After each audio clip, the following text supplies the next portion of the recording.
सबैजनालाई नमस्कार। म यहाँ एउटा सानो भिडियो लिएर आएको छु। हामी नेपाल गरिब हुनुको कारण भ्रष्टाचार अनि कर छली, काम समयमा नहुनु, ती समस्याहरू हामीलाई सबैलाई थाहा छ। अब त्यो त्यति मात्रै समस्या होइन, त्यो धेरै देशहरूमा त्यो समस्या हुन्छ। अनि करप्सन हुन्छ, कर छली हुन्छ, ट्याक्स त्यो सिस्टम स्ट्रङ नभएको ठाउँमा त्यो धेरै देशमा हुन्छ। तर त्यो हुँदाहुँदै पनि विकास गर्न सकिन्छ। अलिअलि करप्सन र अलिअलि ट्याक्स छली हुँदाहुँदै पनि आखिरीमा हाम्रो टोटल लक्ष्य भनेको त देशलाई सम्पन्नशाली गराउने हो। त्यही ट्याक्स छल्दा पनि नेपाली नै धनी हुने हो कोही मान्छे, त्यही करप्सन गर्दा पनि नेपाली नै धनी हुने हो। आखिर त्यहाँ तिनीहरूले करप्सन गर्दाखेरि उनीहरू अलि छिटो धनी भएर अरू मान्छे अलि ढिलो धनी हुन्छन्। पछि धेरै समय लाग्छ, त्यो इकोनोमिक ग्रोथ नै त्यसले गर्दा त रोकिन्छ। तर पनि त्यही कारण मात्रै हामी गरिब हुनुको त्यो मात्रै कारण होइन, अनि कारण अर्कै छ। त्यो करप्सन र कर छलीले गर्दा केही नेपाली मात्रै धनी भए।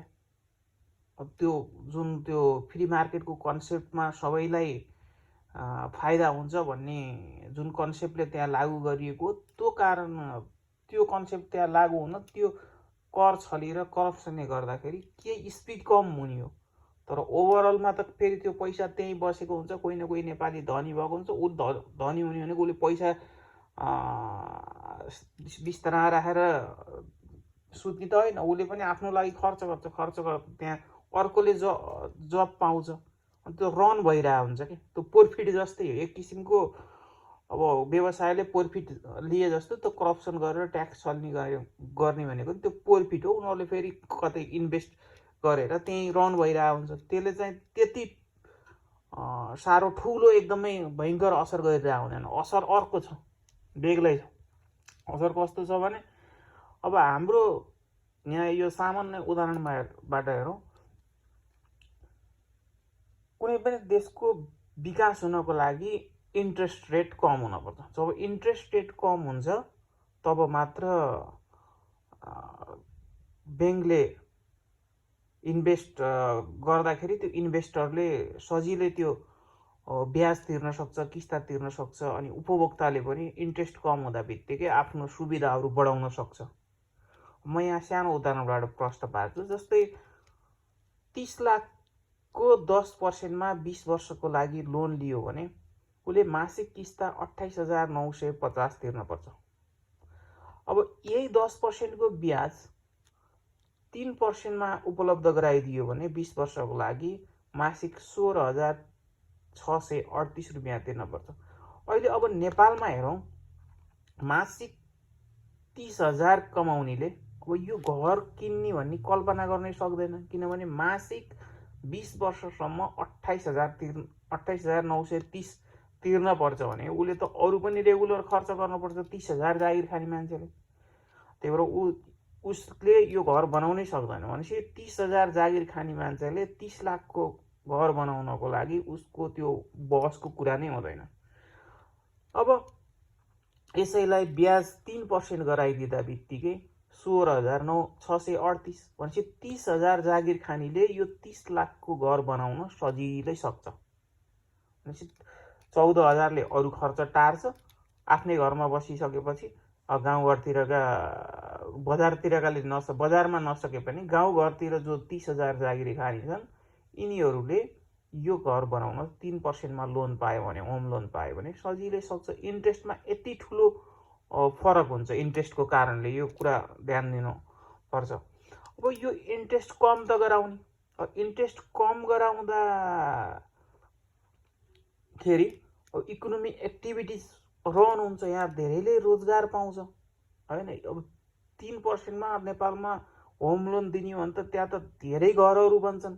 घर बन्नु त राम्रो हो, नेपाली जनता धनी हुनु राम्रो, तर यो के भइदिन्छ भने अब हाम्रोमा र मेटेरियल छैन। त्यो घर बनाउनको लागि चाहिने थुप्रै सामानहरू हाम्रोमा प्रडक्सन नहुँदा यो सामान आयात गर्न पर्छ।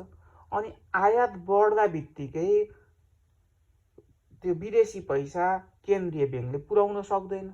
केन्द्रीय ब्याङ्कले विदेशी पैसा पुर्याउन नसकिसकेपछि यो 3% मा उसले दिन सक्दैन। त्यसकारण अब रोक्न त पर्यो।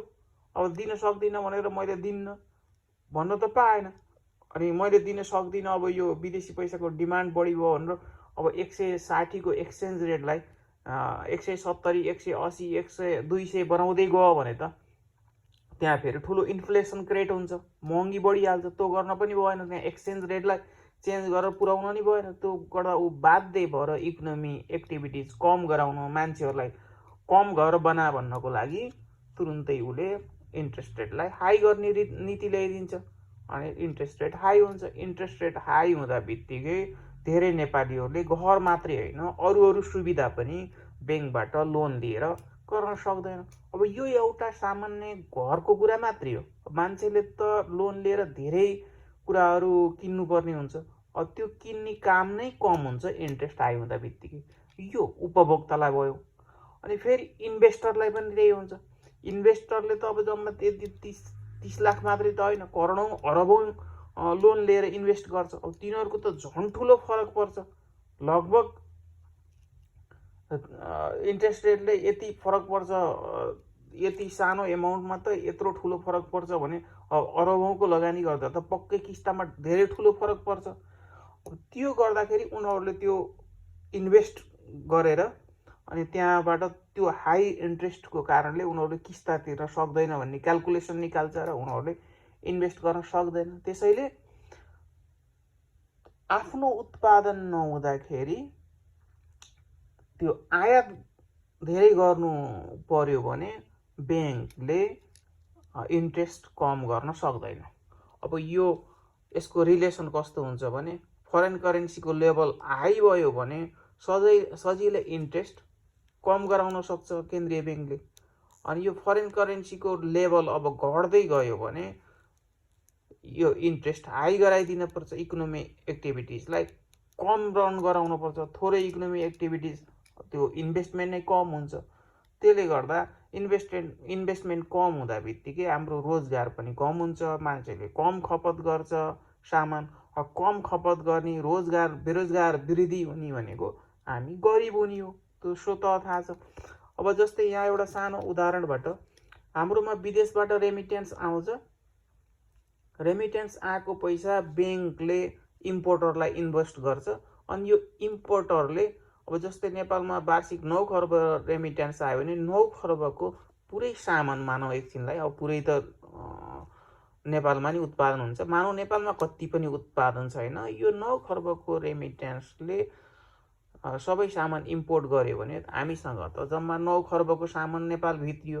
अब त्यो 9 खर्बको सामानमा ट्याक्स लाग्छ, त्यसैमा इन्ट्रेस्ट लाग्छ, सबै इन्सुरेन्स त्यसैमा लाग्छ, विज्ञापन त्यसैमा लाग्छ भनेपछि त्यो 9 खर्ब रेमिटेन्सले किनेर ल्याएको सामान अहिले अब यहाँ 9 को अब सबै चार्ज प्रफिट, सबै च्यानलमा प्रफिट खाँदा त्यही सामान 9 बाट बढेर 14-15 खरब अथवा 18 खरब डबल कति हुन्छ, त्यो सबै मान्छेसँग पैसा जान्छ। अनि ती मान्छेहरू त्यही सामान किन्न आउँछन् भनेपछि त हाम्रो वास्तवमा नेपाली जनताले त्यही 9 खर्बको सामान इन्भेस्ट गर्न पाइयो। अब यहाँ यो 9 खर्बको सबै पैसा विदेशतिर गएपछि त अब त्यो नेपाली पैसा सामान खरिद गरेर मान्छेले सामान खरिद गरेर यो इम्पोर्टरथिम जान्छ। इम्पोर्टरले पहिले उसलाई बुझाएको हुन्छ, केन्द्रीय ब्याङ्कलाई बुझाएको हुन्छ। अब जनतासँग नि पैसा भएन, सामान खरिद गरे सकियो, अनि यो फरेन करेन्सी पनि सकियो, कति छैन। भनेपछि त हामीले त्यति नै मात्रै उपभोग गर्न पाइयो, भनेपछि त हामी गरिब भइयो। अब त्यो 9 खर्ब रेमिटेन्सलाई देशभित्र नै इन्भेस्ट गरेर प्रोडक्सन रन गरेको भए, र मेटेरियल हाम्रै युज गर्ने, हाम्रै कामदारलाई काम दिने, हाम्रै मान्छेलाई काम दिने भने त्यो 9 खर्बले यहाँ अब सामान निकाल्छ। यो सामान भनेको त्यो भित्र कस्ट हुन्छ, अनि त्यो सामानमा ट्याक्स हुन्छ, अनि प्रफिट पनि हुन्छ। यो बराबर यो सबै जोडेपछि प्राइस हुन्छ। भनेपछि यो प्राइस भनेको टोटल अब त्यो 9 खर्बले उत्पादन गरेको वस्तुहरू हो, त्यो प्राइस हो। अब यो त निरन्तर वर्षै पछि यहाँबाट सामान निस्किरहन्छ। अहिले इन्भेस्ट गर्दाखेरि 9 खर्ब गरेर त्यहाँ बिल्डिङ मेसिनरीहरू बनाउँदा गर्दा ती सब सबै गरिसकेपछि अनि यो सामान रेगुलर निस्किँदा त यसले त देशलाई सधैँभरि इकोनोमिक ग्रोथ गराइरहने भयो। उता अघि आयात गरेर ल्याएको पैसाले चाहिँ एकचोटिलाई मात्रै भयो। अब जब देशभित्र इन्भेस्ट गरियो त्यही पैसा भने यहाँ त वर्षै पछि सामान निकालिराख्ने भयो होइन। अनि त्यो सामान निकालिराखेको पैसा त कस्ट बापत पनि नेपालीसँगै पैसा गएछ, ट्याक्स बापत पनि नेपालीसँगै पैसा गएछ, प्रफिट बराबर नि नेपालीसँगै पैसा गएछ। त्यो पैसा नेपालीको पैसा त फेरि ब्याङ्कको च्यानलमै हुन्छ। त्यो पैसा यहाँ यसले ब्याङ्कसँग 9 खर्ब लोन लिएर यहाँ प्रडक्सन रन गर्दा त्यो पैसा बाहिर जाने होइन नि त, यहाँ त यहीँ खर्च हुन्छ, नेपालीसँग नै हुन्छ। अनि त्यो पैसा त फेरि ब्याङ्किङ च्यानलमा हुन्छ, त्यसले फेरि रिइन्भेस्ट, ब्याङ्कले फेरि त्यो पैसा अर्को इन्भेस्टरलाई अथवा त्यही इन्भेस्टरलाई दिन सक्छ। अनि त्यसले पनि फेरि प्रडक्सन रन गर्छ। अनि त्यो प्रडक्सन गर्दा पनि त्यसले प्रडक्ट निकाल्छ, त्यो प्रडक्टभित्र पनि कस्ट हुन्छ, ट्याक्स हुन्छ, प्रफिट हुन्छ। त्यो भनेको पनि नेपाली मान्छेले नै पैसा पाएको। अनि त्यो पैसा फेरि ब्याङ्कमा नै हुन्छ, नेपालीसँग नै हुन्छ, ब्याङ्कमै हुन्छ, फेरि रिइन्भेस्ट हुन्छ। अन्त यसरी रिइन्भेस्टको चक्र यति धेरै चलिरहन्छ कि देशभित्रै भयो भने अनि सबै रोजगार हुन्छन्। अनि देशभित्र यी उद्योगहरूले निरन्तर उत्पादन गरिरहेका हुन्छन्। निरन्तर उत्पादन गर्ने भनेकै त्यहाँ धेरैजनाले रोजगार पाउने, अनि तिनै रोजगार पाएकाले तिनै सामान किन्ने हो। यसरी अब यो चक्र देशभित्र नै आफ्नो उत्पादन भयो भने यसरी धेरैजनाले रोजगार पाउने र हाम्रो सबैको आय स्तर वृद्धि हुने हो होइन। अब यसमा अलिअलि ट्याक्स छली, अलिअलि अब यो ट्याक्सको पैसा उता गभर्मेन्ट जाँदा करप्सन हुने अलिअलि भए पनि तिनीहरूले आखिरीमा त्यो पैसा त्यहीँ खर्च गर्ने हो। त्यो कुनै नेपाली ट्याक्स छल्ने नेपाली धनी भयो, करप्सन गर्ने नेपाली धनी भयो, खासै घाटा लागेन त्यो पोजिटिभ वेमा लिँदाखेरि। त्यसले केही ब्रेक त हुन्छ, सबैको लागि जान पर्ने पैसा सीमित व्यक्तिलाई फाइदा त भयो, तर त्यो देशभित्र नै रन हुँदाखेरि त्यहाँ केही फरक पर्दैन। तर हाम्रो मुख्य समस्या भनेको देशभित्र औद्योगिक क्षेत्रमा लगानी कम हुनु हो। हाम्रो उत्पादन भए पो यसले वर्षै पछि सामान निकाल्छ र हामीलाई चाहिने सामान, अनि हाम्रा मान्छे कामदार पाउँछ उद्योगमा। अनि यी सामान हुँदा बित्तिकै यी मान्छे यहाँ काम गर्दा बित्तिकै यी मान्छेहरू हस्पिटलमा उपचार गर्न पाउँछन्, हस्पिटल चल्छ। यी मान्छेहरू होटेलमा गएर खान्छन्, होटेल चल्छ। मुख्य त्यो पैसा जेनेरेट गर्ने, जसरी 9 खरब आउँदाखेरि 9 खर्बको सामान ल्याउँदाखेरि केही जेनेरेटै भएन, थप नेपाली धनी हुनै पाएन। तर थप धनी हुने भनेको उद्योगबाटै हो कि यो पैसा फेरि इन्भेस्ट हुँदा त यिनीहरूले फेरि नयाँ सामान निकाल्दा बित्तिकै त पैसा यहीँ नेपालीहरूसँग हुन्छ, सामान पनि भयो। अनि यही सामान किन्छन्, फेरि पैसा त ब्याङ्कमै हुन्छ। एउटा नेपालीसँग एउटा नेपालीबाट अर्को नेपालीसँग पैसा जान्छ, अनि त्यो पैसा फेरि इन्भेस्ट हुन्छ, फेरि इन्भेस्ट हुँदा फेरि अरू नेपालीले जागिर पाउँछन् गर्दाखेरि त्यो पैसा बढ्ने होइन कि पैसा त्यति नै हुन्छ। तर ब्याङ्कको च्यानलले गर्दाखेरि त्यो पैसा एउटोबाट अर्कोमा फेरि अर्को इन्भेस्ट, फेरि रिइन्भेस्ट गर्दै त्यही पैसा घुमिराख्छ। अनि हामीलाई चाहिने सामान र सुविधाहरू पनि यहाँ प्रोडक्सन भइरहेको छ। अब यो मल्टिपल टाइम्स हुँदै गर्दाखेरि हाम्रो ट्याक्स पनि सँगसँगै बढ्छ। यहाँ यो सामान बढ्ने भनेकै ट्याक्स पनि बढ्ने, प्रफिट पनि बढ्ने, अनि मान्छेले जागिर पनि धेरै पाउने हो। त्यो हुँदा बित्तिकै पैसा त त्यही 9 खर्ब आएको। तर यहाँ मल्टिपल टाइम इन्भेस्ट हुँदाखेरि ट्याक्स राजस्व सबै बढिसकेपछि त राजस्व बढ्दा बित्तिकै त गभर्मेन्टले पनि आफ्नो सुविधाहरू जनतालाई बढाउन सक्छ, पब्लिक इन्फ्रास्ट्रक्चरहरू बनाउन सक्छ। यसरी देशभित्र नै पैसा घुम्छ। अब कुनै पनि देश आत्मनिर्भर हुँदैन, सबै चिजमा आयात गर्नै पर्छ। अब हाम्रो त 1 वर्ष मात्रै 9 खर्ब आउने होइन, यो त रेगुलर पैसा विदेशबाट त आइरहेको रेमिटेन्स मार्फत। अब त्यो पैसा त्यहाँ त ब्याङ्कमा थुपारेर त काम छैन, त्यसले त आयात त गर्ने हो। तर आयात गर्दा हाम्रोमा नभएको चिज होइन, अब केही त हाम्रोमा भए पनि आउँछ। अब कस्टमरहरूलाई नेपाली मात्रै अरू किन्न पाउनुहोस् भन्ने त होइन। तर अब हामीले बाहिरबाट त्यस्ता हाम्रोमा नि उत्पादन हुने सामान किनिरहेछौँ भने हामीले पनि बाहिर बेच्न सकेर ट्रेड ब्यालेन्स हुँदा बित्तिकै त धेरै राम्रो भयो। तर ट्रेड ब्यालेन्स गर्न सकिएन भने, हामीले हाम्रो बेच्न सकिएन भने उनीहरूको पनि सामान्य कुराहरू आउने कुरालाई रोकेर टेक्नोलोजी हाम्रोमा नल्याइ नहुने चिजहरू अब तेल ग्यासहरू ल्याउने होइन त्यो गर्दाखेरि सम्पूर्ण नेपालीलाई फाइदा हुने हो। तर हाम्रोमा जे उत्पादन हुने कुरा हाम्रोमा उत्पादन नगरेर अथवा हाम्रोमा उद्योग छँदा छँदै अन्तबाट अब जस्तै हाम्रोमा जुत्ता चप्पल राम्रा ब्रान्डका सस्ता पनि राम्रो पनि सबै क्वालिटीको सबै प्राइस लेभलको हामीले बनाइएछ। अब तर हाम्रो कति पनि खासै नकिनेर विदेशी जुत्ता चप्पल बढी किनियो भने त हाम्रो कम्पनीहरूले रेगुलर रन गर्न सक्दैन। हाम्रो कम्पनीले बाहिर बेच्न नि सकेन, नेपालीलाई नि बेच्न सकेन भने त अनि कम्पनी बन्द हुनुपर्छ। आखिर घाटा त नेपालीलाई लाग्ने हो। अहिले विदेशी जुत्ता चप्पल किन्यो भने पछि उसैले त्यहाँ काम पाउँदैन।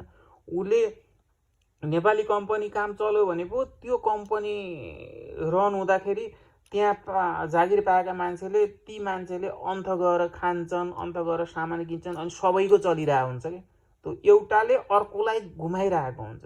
अब जो यो नेपालीले बाहिरको किन्दा बित्तिकै त्यो नेपालमा घुम्ने पैसा बाहिरतिर घुम्छ। नेपाली मान्छेले भारतको सामान किन्दा बित्तिकै त्यो पैसा भारत पुग्छ र अनि भारतका उद्योगहरूमा रन हुन्छ। त्यहाँ त्यो एउटाले अर्को गर्दै जान्छ। अब नेपालको मा रन हुनको लागि नेपालभित्रका सामान युज गर्नु पर्यो। अब सबै मान्छेले युज गर्दैनन्, तर त्यो गभर्मेन्टले नेपालको उद्योगहरूलाई बचाउने नीति ल्याएर नेपाली सामानहरूलाई सामान प्रयोग गर्ने प्रोत्साहन गरेर त्यो किसिमले एउटा आत्मनिर्भर नेपाल अभियानै चलाएर जसरी अहिले मोदीले ठाउँ ठाउँमा युथहरूलाई अगाडि ल्याएर आत्मनिर्भर भारत होइन कसरी चाहिँ यस्तो क्राइसिसमा पनि भारतीय पसलहरूले यसरी सेवा गरे। आखिर यहाँ एमाजोनहरूले यस्ता बेला खासै केही गरेनन् भनेर यस्तो एउटा स्पिच दिन लगाएर ठाउँ ठाउँमा मोटिभेट गरेर आफ्नो देशभित्र पैसा रन भयो भने त एउटाले खर्च गर्दा अर्कोलाई जान्छ, त्यही जब क्रिएट हुन्छ। त्यसरी चाहिँ देश त्यो पैसा सबैको इन्कम बढ्ने हो, देशभित्र सामान बढ्ने हो, देशको उद्योग चल्यो भने त्यसले रेगुलर प्रड्युस गर्छ। अब किनेर ल्याएको त एकचोटि किन सकियो। त्यही भएर यो समस्या त्यहाँ त्यो ट्याक्स अलि करप्सन मात्रै भन्यो भने समस्या देशभित्र उत्पादन नहुने समस्या छ कि यो कम उत्पादन भयो अनि देशको आफ्नो मार्केट बचाउन सकिएन हामीले। उत्पादन भए पनि अनि इन्डियातिरबाट सामान आउने, हाम्रो नकिन्ने, चाइनाबाट सामान ल्याउने, चाइनाको सामान किन्ने गर्दाखेरि त हाम्रो उद्योगहरू फस्टाउन सकेन। त्यसलाई ध्यान दिएर अब ठुलो बहस गरेर संसदभित्र कसरी चाहिँ रोक्न सकिन्छ, यी कुराहरू हाम्रोमा कसरी बचाउन सकिन्छ भन्ने तरिकाले गयो भने देश बन्न खासै समय लाग्दैन। किनभने हाम्रोमा धेरै रिसोर्सेसहरू छ। त्यो रिसोर्सेस युज गरेर हामीलाई चाहिने सामान बनाउने हो। त्यो बनाउँदा बित्तिकै त्यहाँ रोजगार धेरै क्रिएट हुन्छ। अब त्यहाँ 65% मान्छे कृषिमा छन्। अब त्यो कृषि चाहिँ आधुनिकीकरण नगरेर अब त्यत्रा मान्छे अल्झिएछन्। अनि त्यस्तो भएपछि त त्यो नेपालको 65% मान्छेले खासै खर्च गर्नै सक्दैन भने कसरी त्यहाँ उद्योग चल्छ, कसरी डिमान्ड क्रिएट हुन्छ होइन। त्यहाँ त त्यत्रा ती मान्छेले त घर बनाउन पाउनु पऱ्यो। त्यो कृषिमा अल्झिया मान्छेले तिनले कार चढ्न पऱ्यो, तिनले इलेक्ट्रिक बाइक किन्न पऱ्यो। अनेक छन् त डिमान्ड त्यही क्रिएट गर्ने हो, तिनैलाई जब दिएर त्यही सामान बनाउने हो। अब हामी आयात गर्न दकुरेर त कहिले पनि देश विकास हुँदैन। अब यो जति पनि संसारमा विकसित देश छन् तिनीहरूमा यस्तो हाई टेक्नोलोजी छ, उनीहरूलाई उत्पादनको समस्या छैन। त्यही भएर उनीहरू धनी छन्। उनीहरूको समस्या भनेको डिस्ट्रिब्युसन, टोटल इन्कममा कसलाई कसरी बाँड्ने भन्ने नि उनीहरूले त्यो हाई इन्कमलाई बढी ट्याक्स लगाउँदा, प्रफिटलाई ट्याक्स लगाउँदा त्यो कन्ट्रोल गर्नै सकेन। किन यसरी यो इनइक्वालिटी प्रब्लम बढी भयो भनेर अब इकोनोमिक्स भनेको यस्तो चिज हो, सबभन्दा सजिलो सब्जेक्ट पनि यही हो, सबभन्दा कम्प्लेक्स सब्जेक्ट पनि इकोनोमिक्स हो। आजसम्म इकोनोमिक्समा कोही पनि पर्फेक्ट छैन। यो हर जो कोहीले भन्छ, इकोनोमिक्सको ठुलै प्रोफेसरले पनि इकोनोमिक्स भनेको सामान्य एउटा कमन सेन्सले पनि बुझ्ने चिज हो। तर त्यहाँ जोडिँदै अरू कुरा जोडिँदै गएपछि यस्तो कम्प्लेक्स हुन्छ कि अब त्यो जोड्दै जाने मान्छे नै पजल हुन्छ। अनि त्यो आजसम्म इकोनोमिक्समा यो गरेर यो हुन्छ भन्ने कुरो कसैले भन्न सकेको छैन। त्यो त्यति कम्प्लेक्स छ इकोनोमिक्सको कुरो।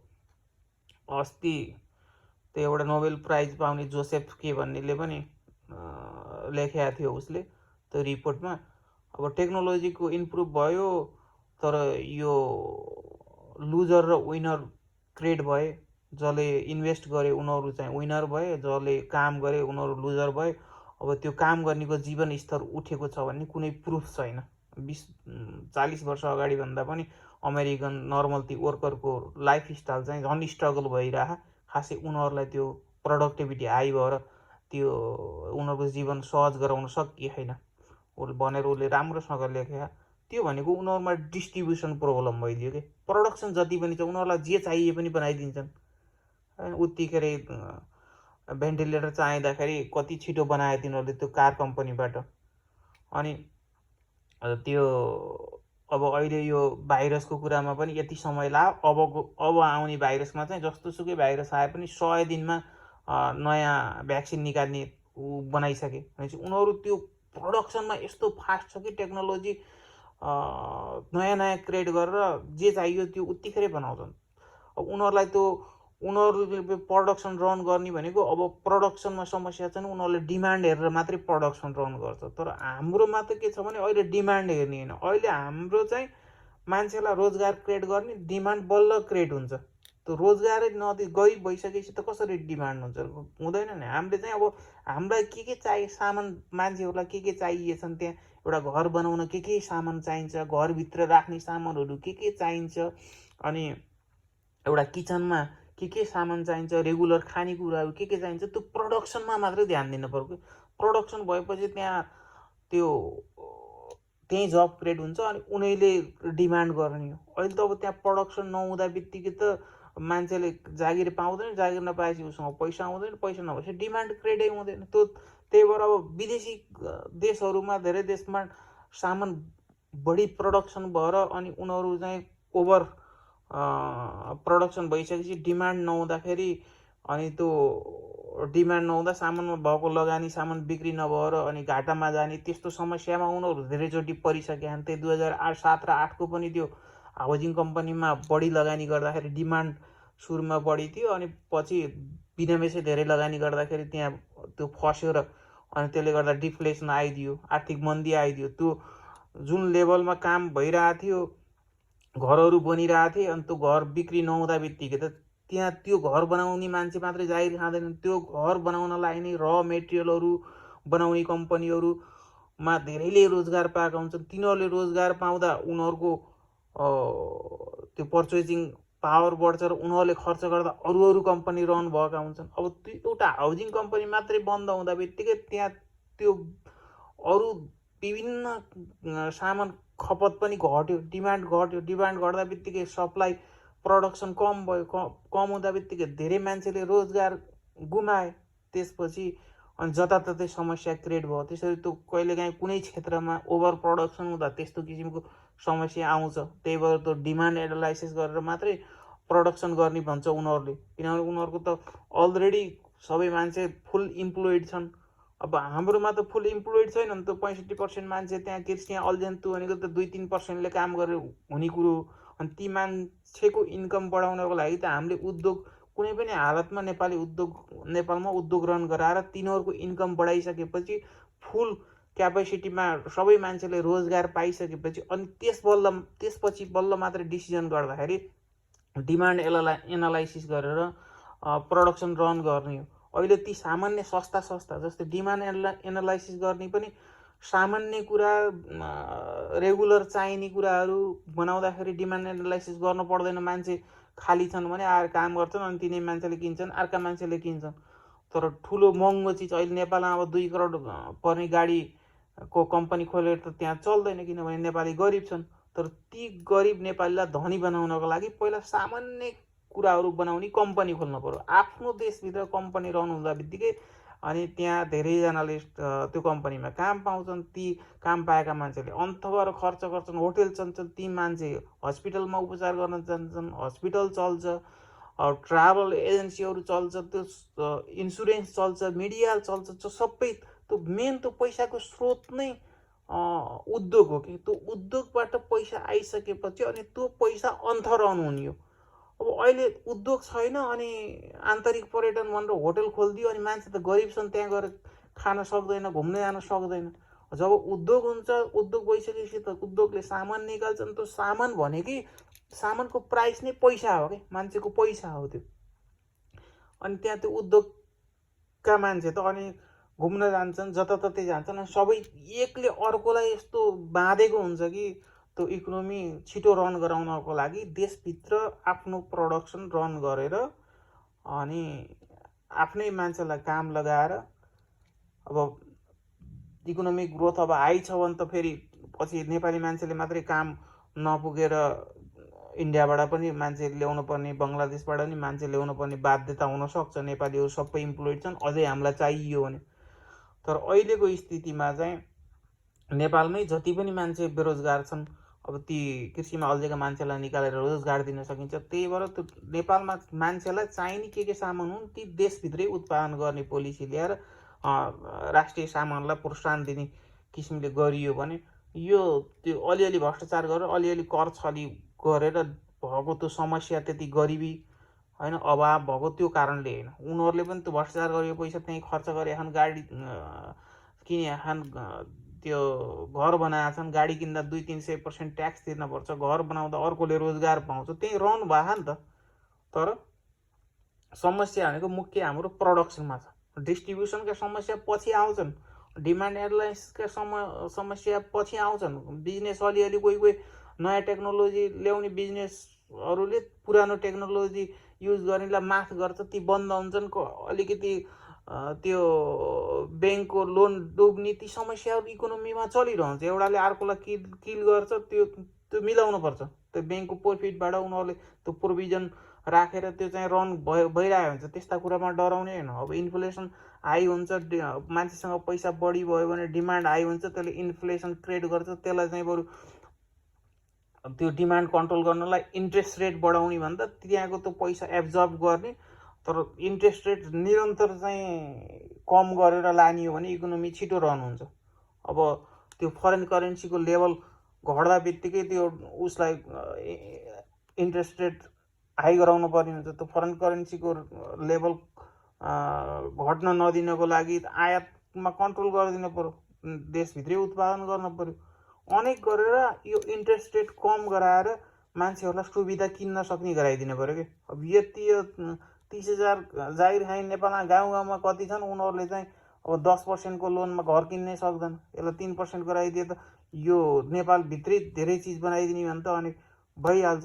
अनि यो 3% अहिले 10% लिएर थोरै गर्न पर्दा यो 3% लिएर 4 गुणा स्पिड गराइदियो भने त यो ब्याङ्कलाई पनि त फाइदा हुन्छ। अनि यो ब्याङ्क मात्रै होइन, अरूलाई पनि यत्रा मान्छेले घर बनाउँदा सबै देशमा कति आर्थिक गतिविधि बढ्छ। यो ब्याङ्कले यो घरमा लगानी गर्दा यसैबाट मात्रै नाफा आउने होइन, यी घर बनाउने मान्छेले अरू उद्योग चल्दा त ब्याङ्कले उताबाट नि त कमाउँछ। त्यो घरको मात्रै यहाँ 10%बाट 3% गरायो भन्ने मात्रै होइन, यसले त यी मान्छे यी उद्योगहरू चल्दा त अरू उद्योगमा पनि धेरै चलेको भएर ब्याङ्कले उता उसको लगानी बढ्छ, देशभित्र धेरै पैसा मोबिलाइज हुन्छ। अनि यसलाई 3% दिँदा यहाँ बचतकर्तालाई 1% दिएर बिचको 2% नाफा खाए भयो। यो 2%ले ठुलो अरबौँ, विदेशमा चाहिँ 1-2%मा लोनहरू दिएर यिनीहरूले त्यो स्केल लोन त्यो दिने स्केलै यिनीहरूको धेरै हाई छ। अनि त्यो हाई भइसकेपछि डिपोजिटरलाई थोरै पर्सेन्ट दिन्छ अथवा दिँदै दिन्न, अझ माइनसमा राखेको नै माइनसमा उल्टो ब्याज लिन्छ, पैसा ब्याङ्कमा पैसा राखेको पनि। धेरै हाम्रो चाहिँ त्यो ब्याज धेरै भयो, त्यो ब्याज कम गर्नुपर्छ। अनि ब्याज कम गर्नलाई आयात चाहिँ घटाएर हाम्रोमा आफ्नै उद्योग रनहरू गर्नुपर्छ। आयात चाहिँ नभएको कुरा मात्रै ल्याउने पोलिसी एप्लाई गरेर, अब नभएको कुरा त ल्याउनै पर्यो, तर सकभर हाम्रोमा भएको हामीले नै युज गरेपछि धेरै रोजगार क्रिएट भएर त्यो पैसा बढ्ने भनेको सामान बढाउने हो, त्यो सामानको भ्यालु नै टोटल मान्छेको पैसा हो। अनि जब पनि त्यहीँ क्रिएट हुन्छ। अब आयात गर्दा त खासै जब क्रिएट हुँदैन, अलिअलि क्रिएट हुन्छ। अनि प्रडक्सन रन गर्दा बित्तिकै धेरै जब क्रिएसन हुन्छ, त्यसरी चाहिँ विकास हुन्छ। त्यो यो प्रडक्सनमा लाग्न पऱ्यो कि कुनै पनि हालतमा। हस् त, धन्यवाद।